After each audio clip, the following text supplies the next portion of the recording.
Hello সবাইকে, রাধে রাধে।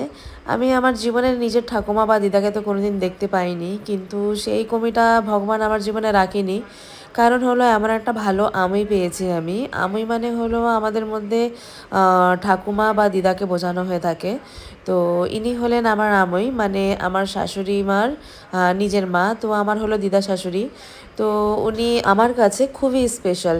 কারণ হলো উনি আমাকে এতটাই ভালোবাসা দিয়েছেন যেটা বলে বোঝানো যাবে না।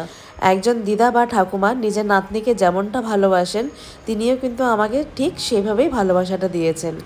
তাই উনি আমার কাছে অনেক অনেক স্পেশাল। উনি সবসময় আমার ভালো মন্দ, আমার পছন্দ অপছন্দের খেয়াল করেছেন। আর ভগবানের কাছে প্রার্থনা করি উনি যেন এভাবেই সুস্থ থাকেন, কারণ উনাকে ছাড়া বাড়ি একদমই অচল।